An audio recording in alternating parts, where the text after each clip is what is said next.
Boa noite, irmãos. Espero que todos estejam bem. Espero que os que acompanham na internet também estejam bem. Vamos orar pela palavra. Senhor, te agradecemos por mais esse dia. Pedimos em nome de Jesus que o Senhor venha com o teu poder e com a tua graça, Senhor, edificando a tua igreja.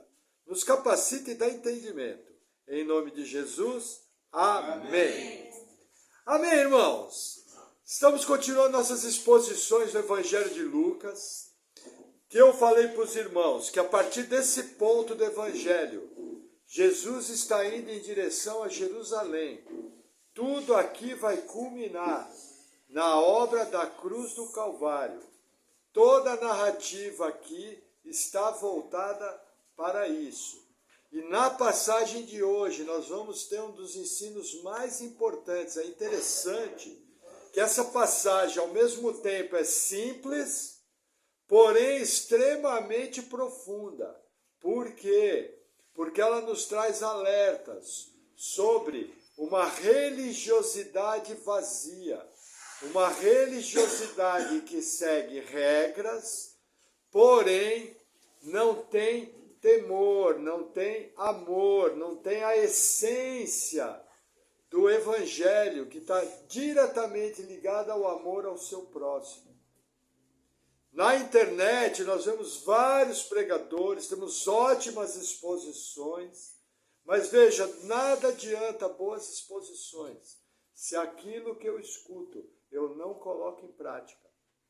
E Jesus aqui ele vai falar de maneira dura com os religiosos da época. E não é, hoje em dia se fala muito de mensagem subliminar, aqui não. Aqui Jesus está falando de maneira direta, e o exemplo dele é direto. E ele vai confrontar essa espécie de religiosidade.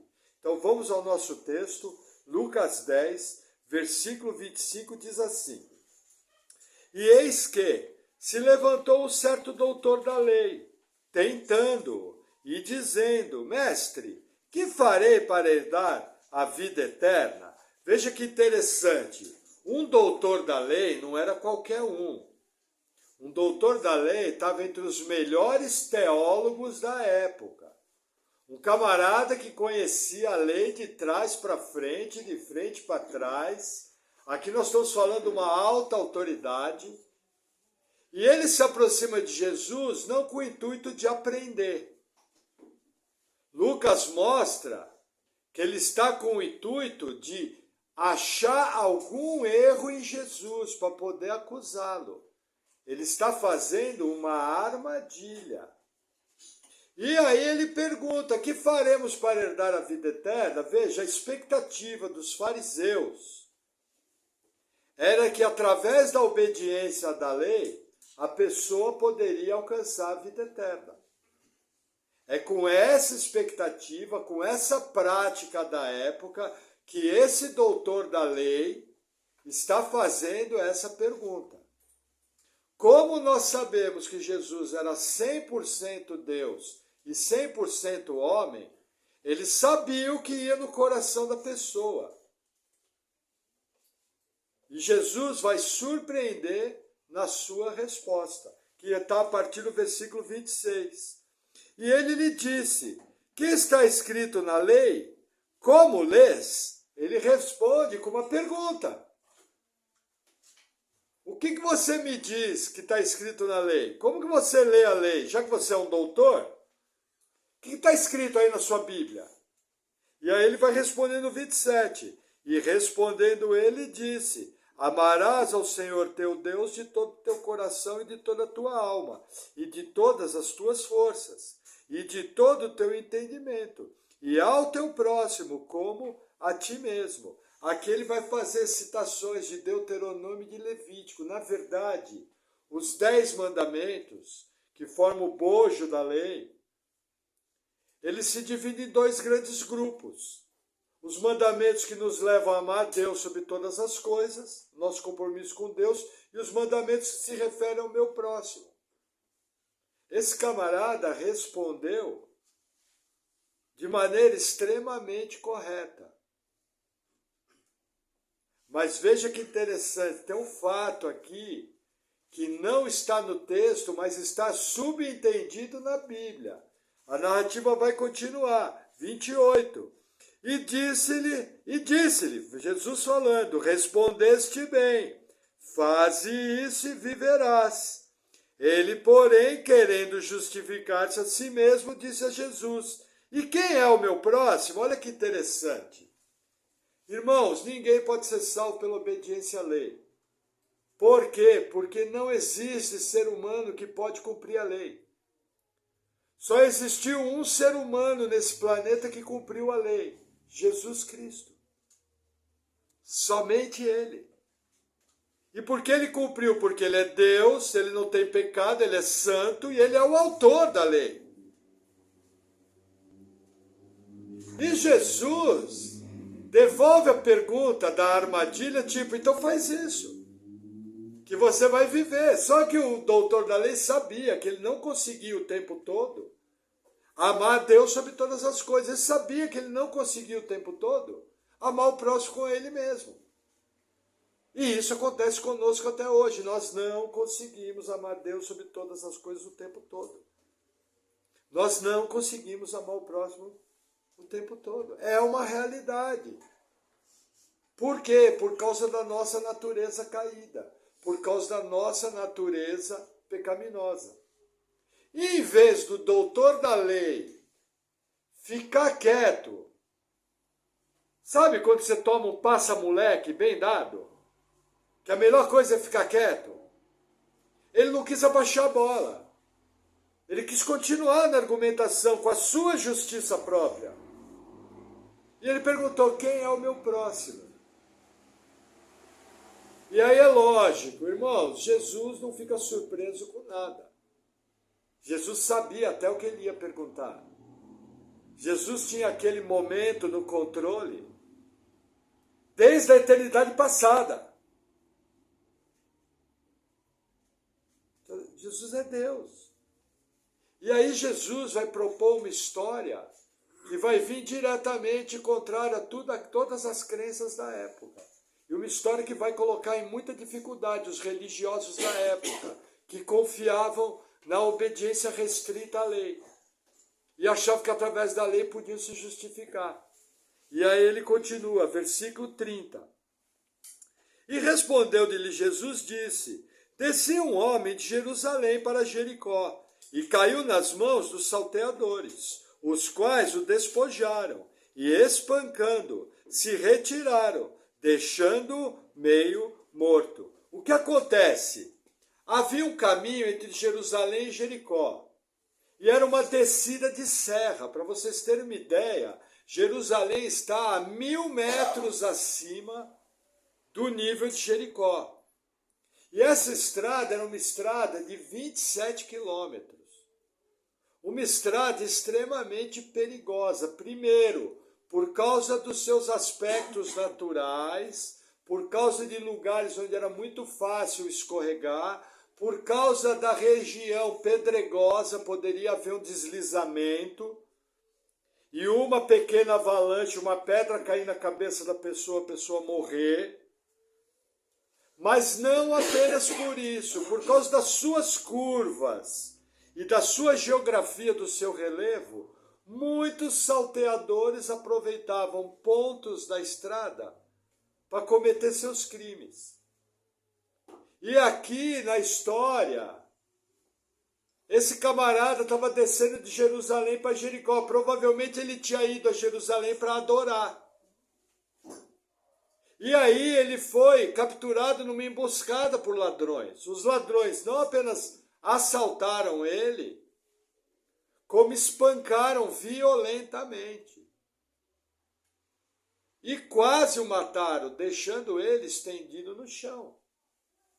Uma coisa séria. E uma coisa, nós temos que entender o quê? Todos daquela época conheciam os famosos assaltos na estrada de Jerusalém a Jericó. Era um local conhecido. Então todo mundo sabia do que Jesus estava falando, aquele risco era real. E aí a narrativa vai continuar. Versículo 31. E ocasionalmente descia pelo mesmo caminho um certo sacerdote, e vendo, passou de largo. E de igual modo também um levita, chegando àquele lugar e vendo, passou de largo. Olha que interessante, a figura de dois religiosos. Um sacerdote. Onde que o sacerdote trabalha? No templo. Para ser sacerdote, o que você precisa ser? Você precisa ser um doutor da lei. Olha a devolução na mesma moeda. Lembra que o doutor da lei levantou para tentar Jesus?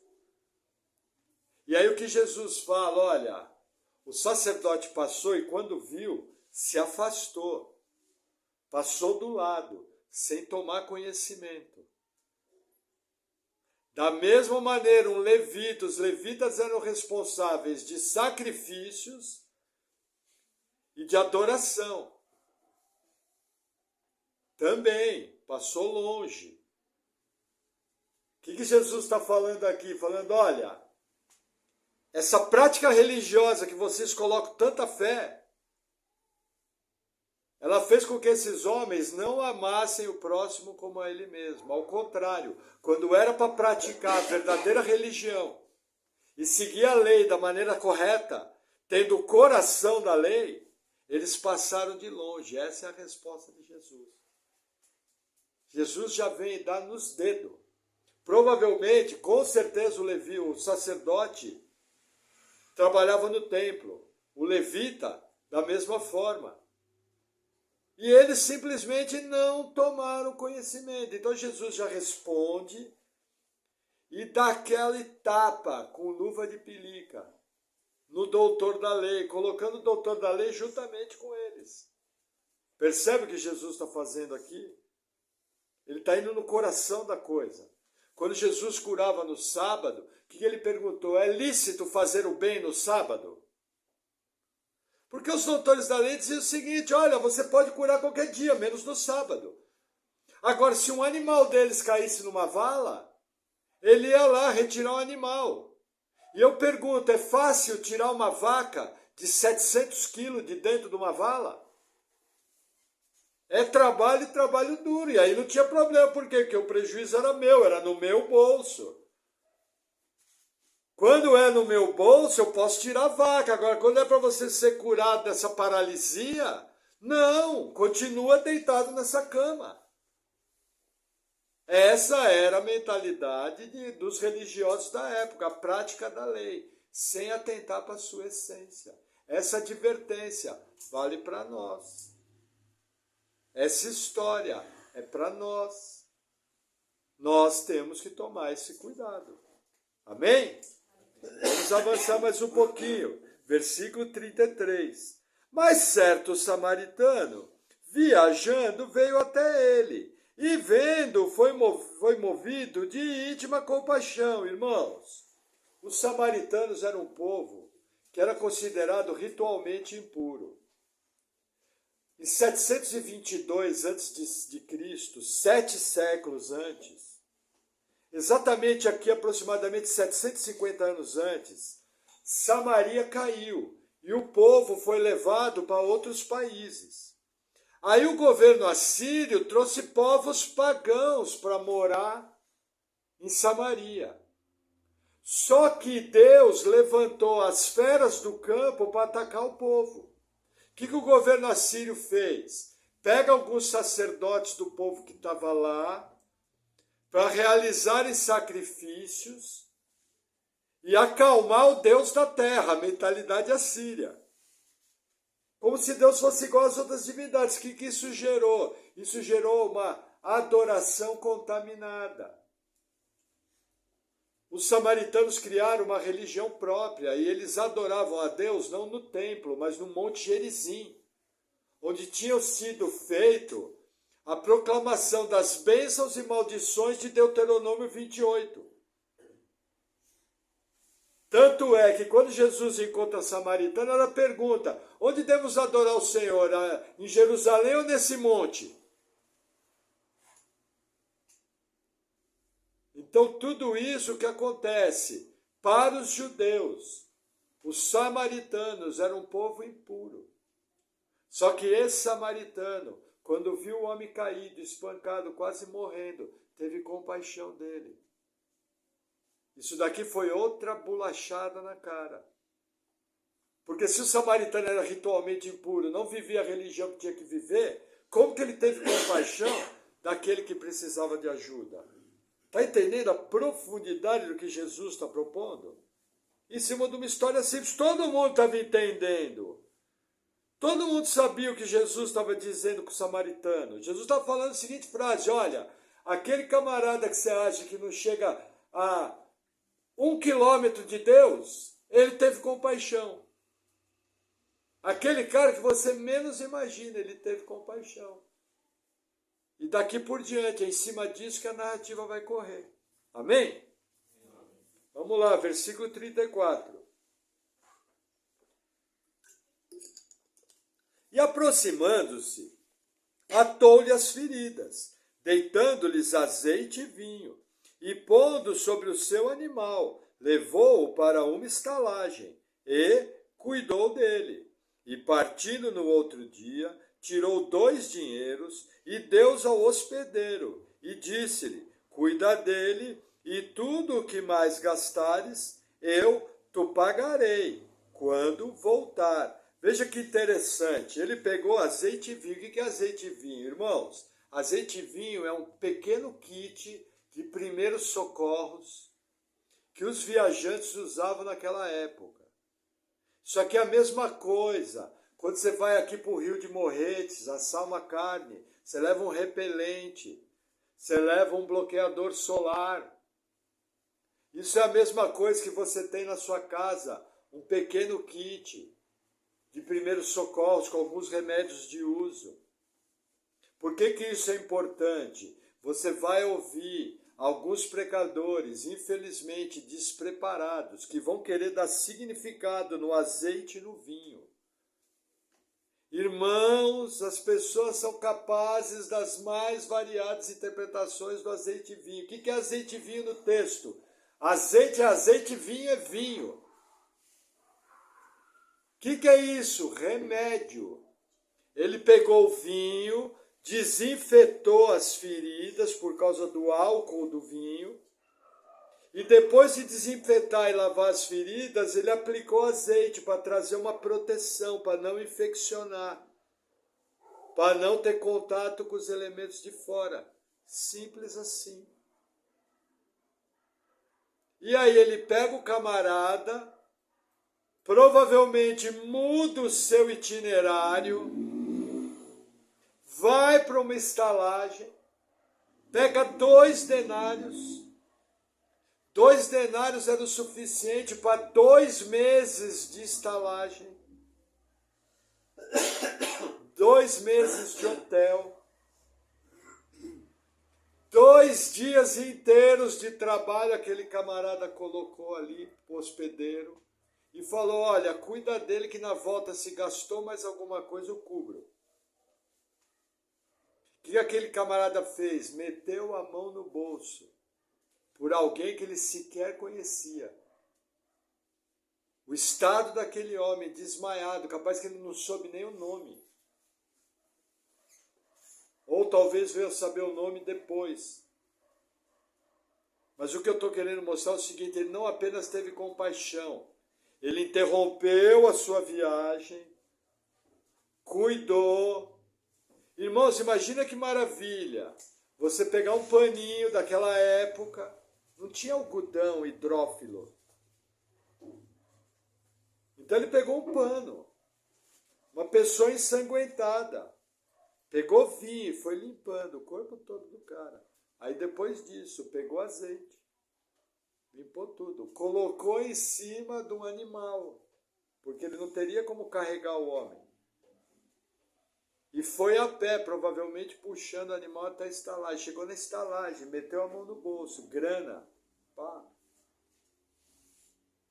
E não era pouco dinheiro, 2 meses de estalagem, 2 dias de trabalho.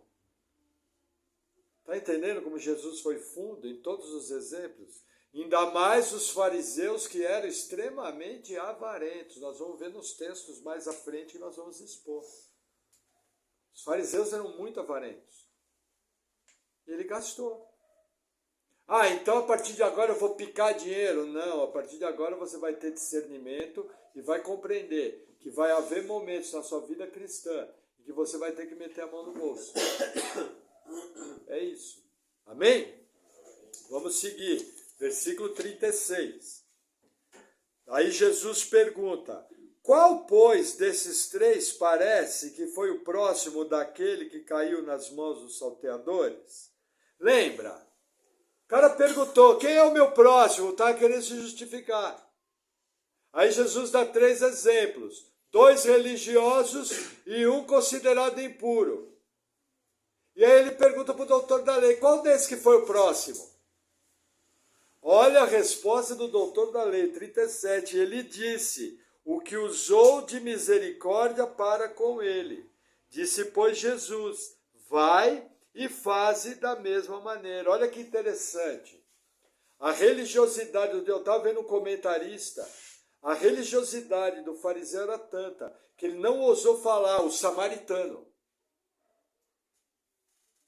Ele respondeu: aquele que fez a benevolência, aquele que agiu com bondade. Até na resposta do doutor da lei, porque olha que interessante. Se ele falasse o samaritano, na cabeça dele estaria falando: peraí, alguém que é impuro, que nós tratamos como lixo, é o meu próximo.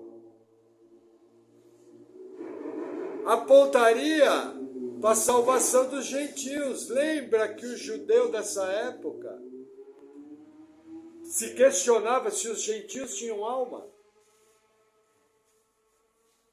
Eles nem olhavam na cara dos gentios. E aí Jesus faz o seguinte: ó, vai e faz a mesma coisa. Tenha sensibilidade, esteja atento a realmente, de verdade, amar o próximo. Lembrando que amar o próximo não é ser bobo.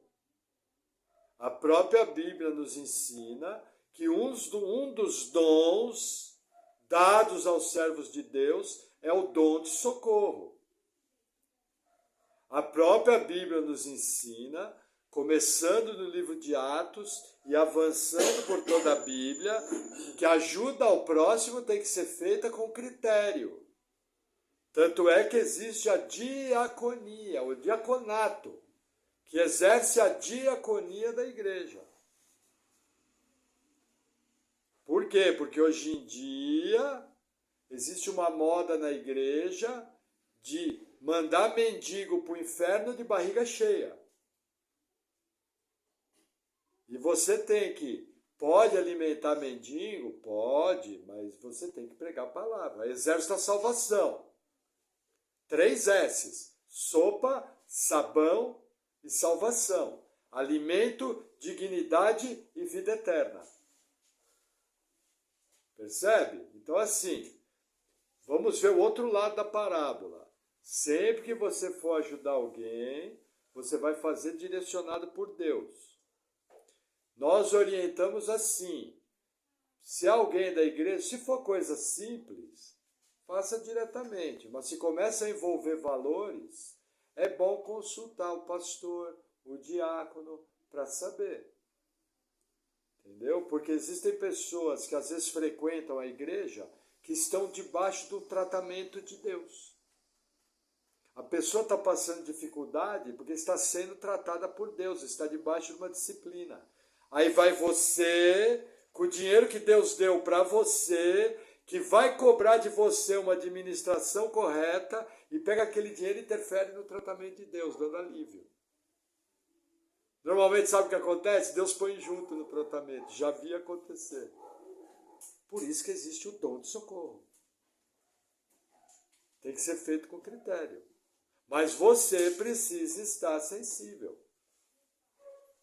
Eu lembro que quando eu cheguei aqui em Curitiba, meus sapatos estavam tudo ruim para ir para a igreja. Por quê? Como eu ficava na portaria da igreja, eu ficava de terno. E o meu sapato, se pisava numa moeda de R$1, dava para saber se era caro ou se era coroa. Não teve outra. Na segunda semana, o irmão chegou com uma sacolinha e falou: irmão não se ofende. Não, rapaz, me deu um sapato lindo, combinava com o meu terno, e eu pude ir para a igreja com o sapato. E olha, aquele irmão teve sensibilidade. E assim, eu quero desafiar você, quando vê os irmãos com alguma necessidade, ter essa sensibilidade vinda do Espírito Santo e abençoar uma blusa, uma carona, entendeu? Alguma coisa que o Senhor tocar o seu coração, faça, mas faça dirigido por Deus. Amém? Parecia um cachorro, né? Vamos seguir. Deixa eu ver se eu tenho mais alguma coisa. Mais uma coisa importante. Quando Jesus manda ele fazer isso, Jesus está mostrando que a lei de Deus é superior até às questões raciais. Por quê? Porque no Antigo Testamento Deus tinha dois povos, os judeus e os gentios. Porém, no Novo Testamento, em Cristo, Deus fez um povo só. Encerrou os dois debaixo da graça. Lógico, a comunidade da fé existe desde lá do Gênesis. Desde Adão, Eva e Abel e Sete existe a comunidade da fé. Só que com o nome de igreja, ela vai começar oficialmente no Pentecostes. Essa é a nossa visão.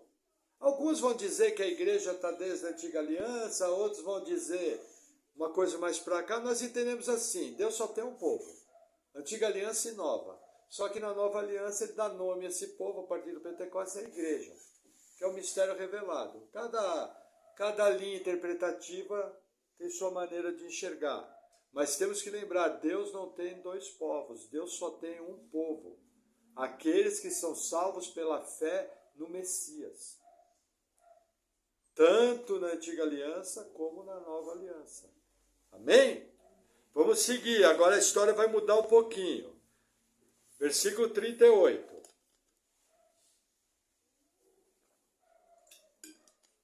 E aconteceu que, indo eles de caminho, entrou Jesus numa aldeia, e certa mulher, por nome Marta, o recebeu em sua casa. Veja, a narrativa aqui vai falar de duas mulheres. Ela começa a falar de Marta, que recebe Jesus em sua casa. Quem é essa Marta? É irmã de Lázaro, aquele que Jesus ressuscitou, que já estava no túmulo cheirando mal. Era comum Jesus ficar nessa casa. Por motivos que nós não sabemos, era um ponto que Jesus gostava. Na última semana de vida de Jesus, você consegue pelo Evangelho de Marcos acompanhar que Jesus pousou todas as noites na casa de Lázaro, de Marta e de Maria. Lá, inclusive, ele foi ungido, preparando ele para a cruz. Então aqui era um lugar onde Jesus ia. Qual o lugar dessa cidade? A aldeia de Betânia, que era uma localidade que ficava nas costas do Monte das Oliveiras. E por sua proximidade de Jerusalém, até num sábado, Jesus poderia viajar tranquilamente, entrar em Jerusalém e voltar, entrar em Jerusalém e voltar. Porque a lei proibia grandes distâncias de viagem no sábado. Então aqui era um lugar estratégico. E um lugar onde Jesus se sentia bem. E a Bíblia fala que Marta recebeu a Jesus.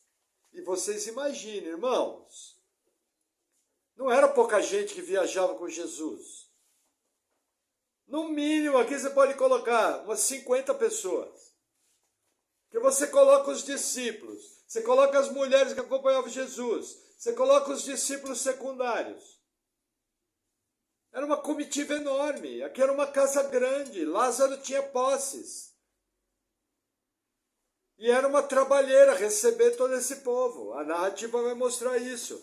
Versículo 39. E esta tinha uma irmã chamada Maria, a qual, assentando-se também aos pés de Jesus, ouvia sua palavra. Então, o que aconteceu aqui? Jesus chegou, todo mundo se cumprimentou. O que Jesus foi fazer? Pregar. E aí, Marta tinha uma irmã chamada Maria. O que essa Maria fez? Sentou aos pés de Jesus. Sentar aos pés é uma atitude de discípulo.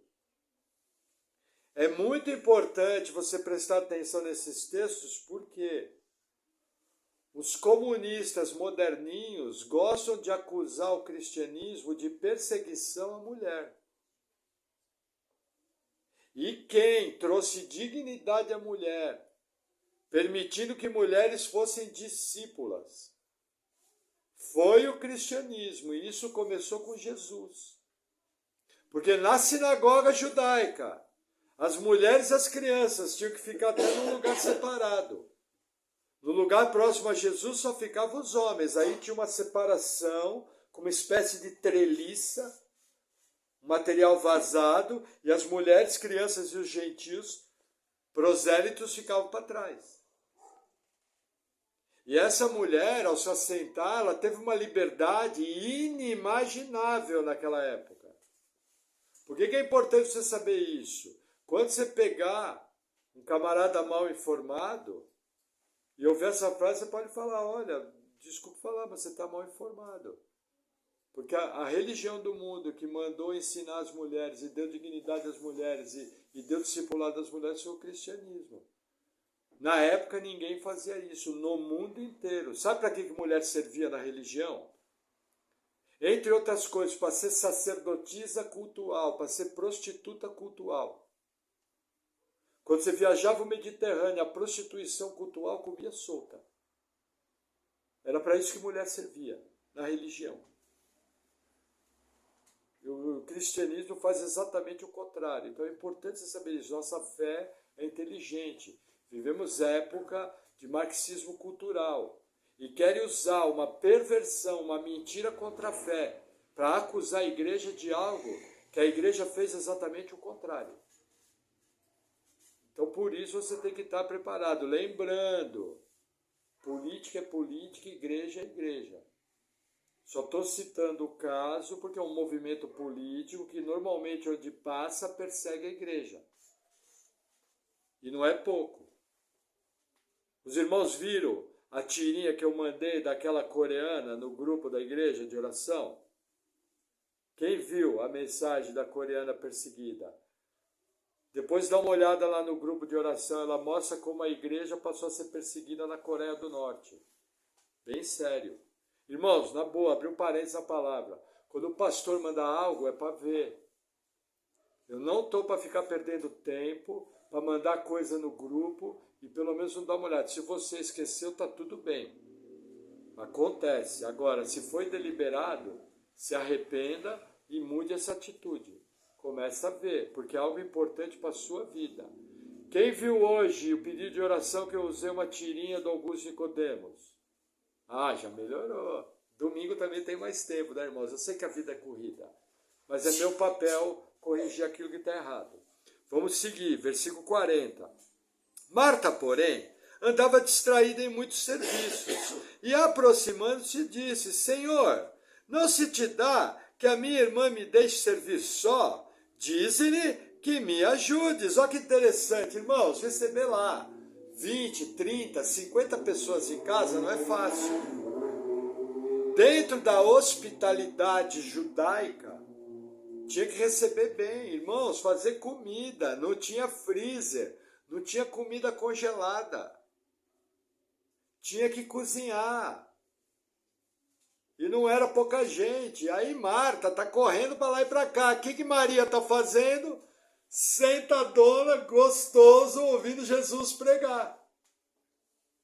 Aí Marta olha aquilo, grilou. A coisa pegou preço. Grilou. Eu também grilava. Falava, pô, Jesus, fala para minha irmã me ajudar aqui. Não tá vendo que eu estou correndo igual uma maluca? Ela fica aí sentada no bem bom enquanto eu me viro para lá e para cá. Até nos nossos lares, às vezes, acontece isso, né? Temos que tomar cuidado. Mas aí Jesus, ele traz uma resposta que vai, assim, nos dar um princípio extremamente interessante, se for bem interpretado. Versículo 41. E respondendo Jesus, disse-lhe, Marta, Marta, estás ansiosa e preocupada com muitas coisas, mas uma só é necessária, e Maria escolheu a boa parte, a qual não lhe será tirada. O que Jesus fala? Ele fala sobre a concorrência que há entre as distrações do cotidiano, as tarefas do cotidiano e servir a Deus. Sabe por que muitas vezes você não consegue ver o grupo de oração e às vezes você não responde o grupo de oração? Porque você está muito atarefado e está com a prioridade errada. E não compreendeu que é uma honra enorme, pecadores como nós, podemos dirigir orações diante de Deus. Sabia que quando você ora e dá aquele amém, a Bíblia ensina que você está entrando ousadamente no Santo dos Santos, na presença de Deus? Coisa que o sacerdote só podia fazer uma vez por ano, depois de todo um sistema complicado de ritual e sacrifício. E ele tinha que entrar amarrado no Santo dos Santos, que ele corria o risco de ser fulminado e morrer.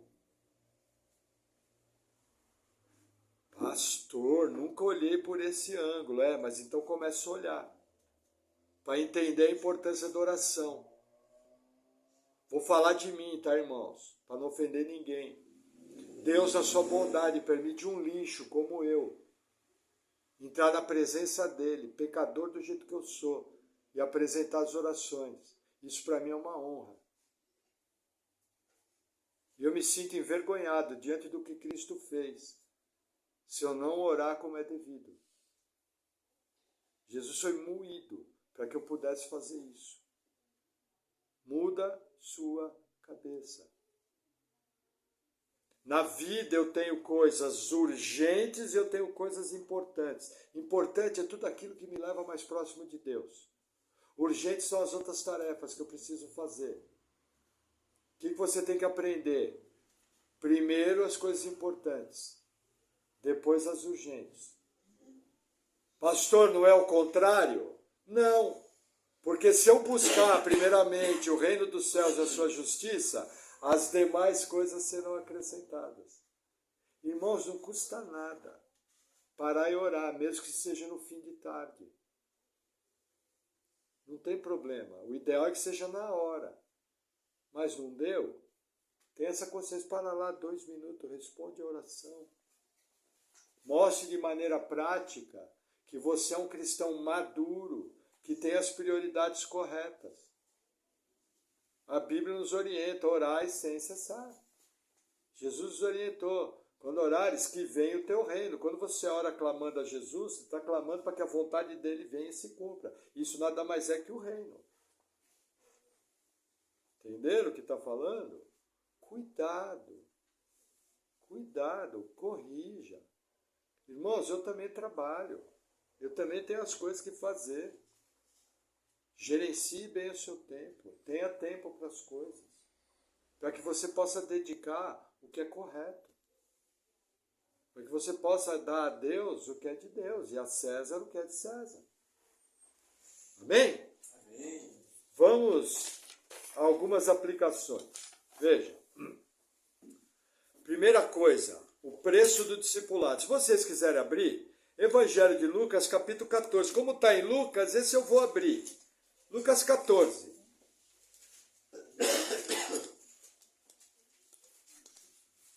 Versículo 26. Diz assim: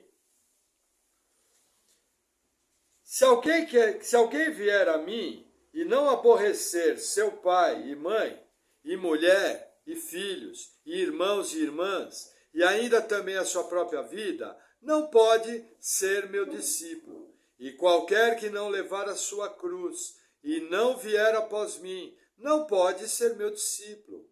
Pois qual de vós, querendo edificar uma torre, não se assenta primeiro a fazer as contas dos gastos, para ver se tem com que acabar?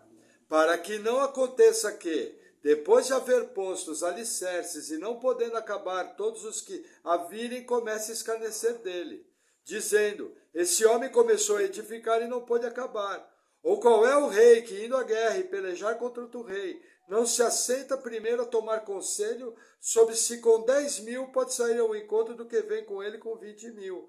De outra maneira, estando o outro ainda longe, manda embaixadores e pede condições de paz. Assim, pois, qualquer de vós que não renunciar a tudo quanto tem, não pode ser meu discípulo. Bom é o sal, mas se o sal se degenerar, com que se há de salgar? Nem presta para a terra, nem para o monturo. Lançam-lhe fora. Quem tem ouvidos para ouvir, ouça. O que Jesus está falando? Está falando do preço do discipulado. Irmãos, você não foi salvo para ser bonitinho, cheirosinho da Silva. Você foi salvo para as boas obras, como um discípulo de Jesus. Na grande comissão de Mateus 28, Jesus não fala, ide por todo mundo, pregar o evangelho a toda criatura e fazei salvos. Jesus fala, fazei discípulos, um discípulo anda com Jesus, um discípulo paga o preço. Vai haver momentos em que você vai aborrecer pai e mãe. Pastor, como? Vou dar um exemplo, chegou visita na sua casa, passou a tarde, deu domingo, 5:30 da tarde, você chega para a visita e fala, fulano, o negócio é o seguinte, chegou o horário de ir para a igreja, você vai com a gente? Aí a pessoa vai olhar para a sua cara, vai responder sim ou não, não vou, então tá bom, então vamos se arrumar que nós estamos indo para a igreja. Pastor, vai se ofender, que se ofenda, é melhor se ofender ele do que se ofender o meu Salvador. Porque se eu der honra para ele e não vier para a igreja, eu estou dizendo que a visita é mais importante que Jesus. Nosso pastor exagerei, então me prova na Bíblia que o que eu estou falando é mentira. Se você provar, me retrato. Se não, falei, está falado, essa é a realidade. As minhas atitudes mostram quem é o primeiro. Irmãos, não tem, aqui em casa vinha gente de São Paulo, viajar 400 quilômetros, 8 horas. Chegava a hora do culto, ó, com eles eu nem perguntava, falava, ó, vamos todo mundo para o culto. Eu não me lembro que acontecia de alguém ficar aqui em casa. Todo mundo ia para o culto. Na saída ia bicudo, na volta falava, nossa, o pastor falou bonito, né? Entendeu? Irmãos, cuidado, é o preço de discipulado. Por exemplo, vai haver momentos que vão ser desafiados, você vai ser desafiado a pecar pela sua família. E você vai ter que olhar e falar, ó, eu não faço isso porque eu sirvo a Jesus. Esse tipo de atitude eu não faço porque é pecado. E ó, vou te falar, você não deveria fazer isso, porque vai destruir sua vida. Porque envolveu você. Você não está se intrometendo em assunto de terceiro. A pessoa te envolveu. Por exemplo, tocou o telefone na casa da pessoa, se atendeu. Antigamente era assim, tinha linha fixa, né? Aí às vezes o correio lá atendia o telefone. Ah, quem vai ser o entravado? Diego.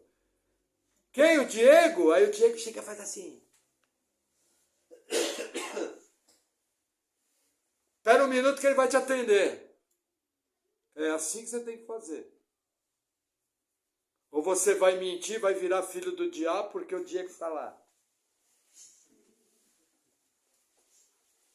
Irmãos, nossas atitudes mostram que vai no coração. Ah, ele vai ficar bravo, que fique. Na próxima vez ele não vai ser maluco de me mandar mentir. Ele vai pensar 2 vezes, vai desligar o telefone da tomada para nem tocar. Entendeu?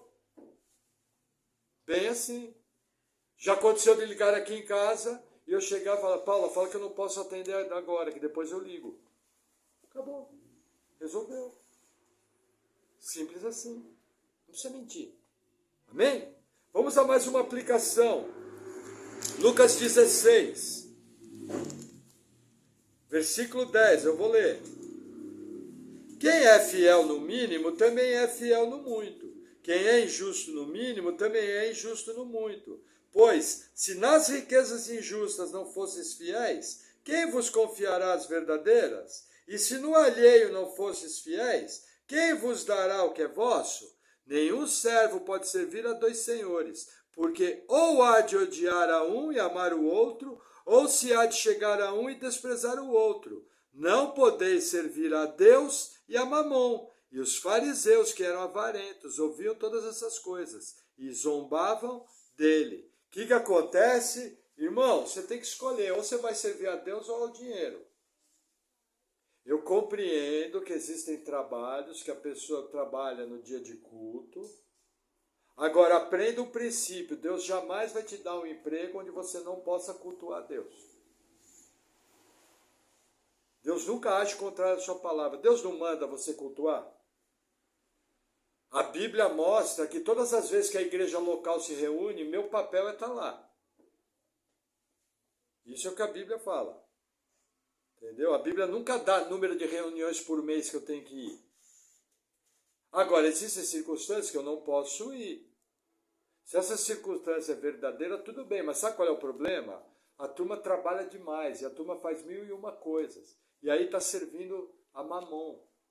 Mamon é o deus do dinheiro. É uma divindade cananita do dinheiro. E hoje em dia, na igreja, se serve a Mamon. Inclusive tem gente que vai para a igreja para fazer negócio com Deus. A base do evangelho da prosperidade é servir a Mamon. Ah, pastor, mas a nossa igreja é reformada. Irmãos, lógico que nós somos reformados, calvinista, buscamos toda a doutrina boa, mas cuidado, hein? Nós não temos o evangelho da prosperidade. Mas se você está pondo o seu trabalho no lugar de Deus, você está servindo a Mamon. Simples assim. Qual é a prioridade correta? Primeiro lugar, Deus. Segundo lugar, o cônjuge. Terceiro lugar, os filhos. Quarto lugar, o trabalho. Quinto lugar, o ministério da igreja. Nós colocamos o ministério separado de Deus, porque servir a Deus é louvar, adorar, congregar. O ministério já é uma tarefa a mais, é uma segunda milha. Entendeu? Está andando um pouco a mais. Mas essa é a prioridade correta. Grave isso. Em primeiro lugar, Deus. Segundo lugar, o cônjuge. Terceiro lugar, os filhos. Quarto lugar, o trabalho. Quinto lugar, o ministério. Essa é uma ordem bem saudável. Cuidado. Se tem trabalhado demais, e sabe o que acontece? Quando eu inverto a ordem correta, eu começo a trabalhar demais e ganhar de menos. E o dinheiro escapa. Como um ralo. Por quê? Porque Deus precisa me corrigir. Eu não posso servir a Deus e a Mamon. Se eu estou servindo da Mamon, eu sou um idólatra. E o Espírito Santo tem ciúmes de mim. E ele habita em mim, ele sabe tudo que está lá dentro. O que Deus vai fazer? Opa, minha glória eu não dou ao trem. E gentilmente vai passar você no moedor de carne, das mais variadas formas. Até você parar de ser idólatra e deixar de servir o dinheiro e começar a servir a Deus. É assim que funciona. Se nunca te falaram isso dessa forma, é bom você começar a olhar com esses óculos. Porque você vai sofrer menos. Não precisa. É só corrigir as prioridades. Que está tudo bem. Deus vai suprir. Nós vamos ver em outros textos Jesus falando isso. Amém? Amém. Vamos orar? Glória a Deus.